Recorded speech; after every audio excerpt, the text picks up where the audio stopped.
Hindi na ako sabay sa makatayo. Kasi ano siya nakakabanggi na. Tapos gaganyan siya kalalaki na dugo. Lakas na talaga, as in palakas. Parang konting galaw mo lang. Parang may grip mo ba, gano'n. Hi, my name is Christine Tan. Nagbain siya. I'm 27 years old and I'm currently residing here in Las Piñas.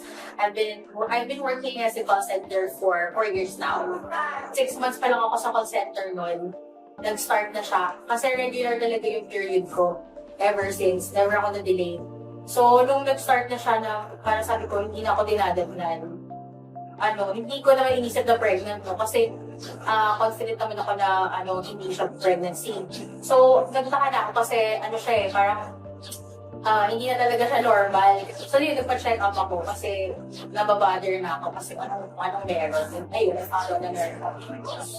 Left and right siya. Hindi ako nagkakaroon. Bigla lang siya magdadating. Tapos magdadating siya ng 2 buwan. Tapos, sobrang lakas na naka-diaper ko na. Tapos, hindi na ako sabay sa makatayo. Kasi, siya nakakabanggi na. Kumbaga, siguro parang naipon siya ng ilang taon. Tapos, biglang lalabas ng isang bagsakan. Tapos, gaganyan siya kalalaki na dugo.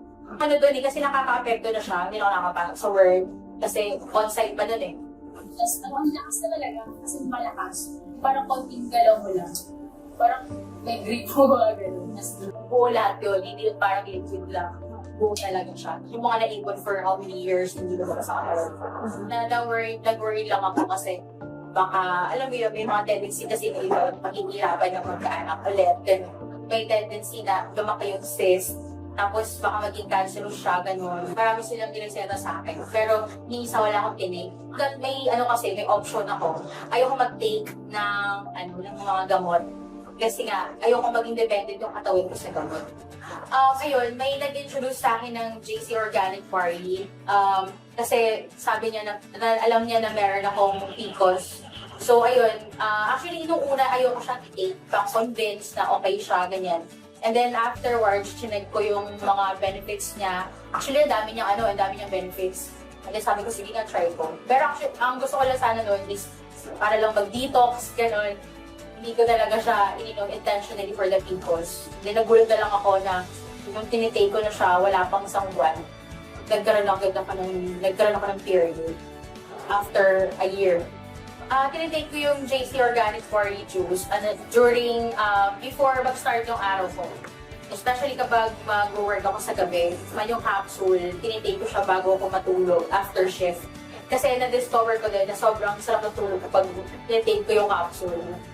Sinabayan ko siya ng diet talaga. Kinontrol ko talaga yung food intake ko. Diniscipline ko talaga yung sarili ko. And then, sinabay ko siya sa JC Organic Quarry Juice. So, ang daming changes.